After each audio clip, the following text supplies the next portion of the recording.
Hey everybody, Russ W. Oker, Go Hills TV, powered by JBS. Time for our postgame with Coach Dewey. The Warriors get the Hy-Vee Warrior win tonight on the road. Always a tough place to win. We've managed to do it consistently over the last few years, but it's never easy. 85-81.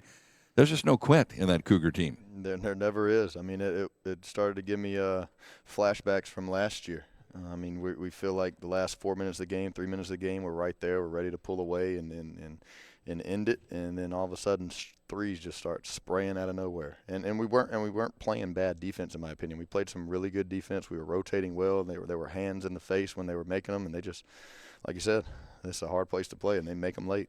Well, we had a hard time getting it going tonight. They were making it tough on us defensively. Yeah, I think what kept us in that first half is we forced 12 turnovers in the first half. But we were able to take the lead into the locker room. You got a huge night out of Xavier Wilson. We talked before the game with Sawyer out. You knew you needed a big performance from him, and he certainly delivered. Yes, he did. He's a really good player. 16 tonight. I told him to go get 12 and 12. So 16, we'll restat it and see how many rebounds he had. We don't have any stats for us right here, but he plays hard, and the whole problem with him is just keeping him out of foul trouble. And we worked this week guarding without our hands and not fouling and not doing any stupid reach-ins, and he played really well tonight because he was on the floor. I mean, if he plays like that every night, he could have 16 and 12 or whatever he had tonight. Well, Tajah Duke has been money for you all year. With KJ out, you definitely needed him to be what he normally is, and that's very strong. But, man, he just iced it away at the free throw line down the stretch. 26, a new season high for him, but just what a tremendous player for you. Yeah, I mean, free throws down the stretch, those were huge. I mean, he kept going and getting that ball, which is who we wanted the ball in the hands of, and I don't think he missed one in the second half. And he, every time he stepped up to the line, I was confident that we were going to get 2 points. The whole team was confident. We just had to get back and get a stop, and they just kept spraying threes, and he kept having to hit free throws. What were they doing defensively in the first half that was causing us problems? They switch everything. So a lot of our normal offensive sets don't necessarily work, and you got to set hard screens on teams that switch, and we tend to. Triton does the same thing. We tend to set lazy screens when teams switch, and when you do that, you're giving them the easy way out, and you're letting them know who they're guarding. So more in the second half, we started getting some back cuts, some tight curls, and we started confusing them a little bit on who they were guarding, and that's when we got the ball moving and started to get some better shots. Costello was big for you tonight as well. He hit 4 3-pointers in that first half. He really is what kept us in that ball game through the first half. Yeah, I mean, those threes he hit in the first half, I mean, they were in big-time moments when we needed them. I mean, I don't know what the lead was that they got it to in the first half, but they had the lead early on in the game, and we closed the second half out really, really well. Mason hit a couple of big ones. We got out in transition. They started to get tired a little bit, and we were tired too, but we pushed through it. We kept pushing the pace. And, if we didn't close the half out the way we did, this game could have gone any type of way. Well, like I said, we've managed to win over here, at least in the Go Hills era. We haven't lost here, but it's never easy. What makes this place so difficult? I don't know.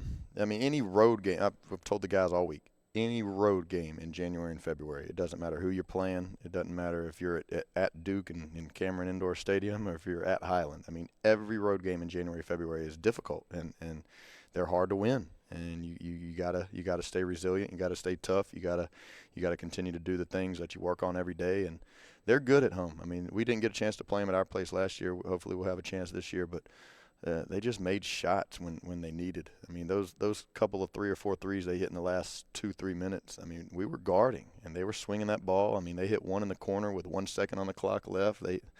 23 hadn't hit very many this year. Number 20 has only hit, I think, 1 on the year. He hit 2 tonight. Number 4 had only hit 2 on the year. He hit 1 tonight. A lot of the guys that we were playing as non-shooters, they made some shots, and that's kudos to them.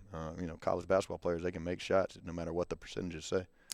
Well, your depth certainly came through tonight as we had 2 of our key players in Mayhew and Lamont unavailable for you their day-to-day.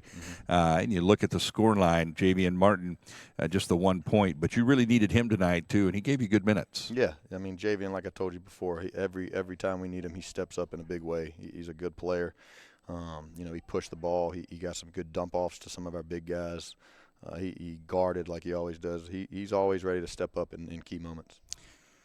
Occupara for them is a tremendous player, leads the nation in rebounds per game, and he got his points tonight. But one thing you didn't do with your big guys, which was essential, was get in foul trouble. We talked about Wilson, but also Simmerich and Ring did not find themselves. You only committed 2 fouls as a team in the second half. That's pretty impressive going up against a very physical team. Yeah, I had no idea. I just looked at it 10-2 on the road. That doesn't happen every day. We practice every single day guarding without fouling, showing our hands, walling up on paint layups. And every time 23 touched the ball, we fired the post, which is what we call it. It's basically a double team. And that was a key thing that we did just to keep our bigs out of foul trouble. And we did a good job. Every time he touched the ball, we were there on the double, and we were making him throw it out and rotating and trying to close out the shooters, but they hit some tough ones. All right, Coach, congratulations on the Hy-Vee Warrior win tonight. That is our 7th in a row, 19th of the season, in a very difficult place to come get a win. The Warriors do it on the road at Highland tonight, 85-81. That's going to do it for us here on Go Hills TV, powered by JBS.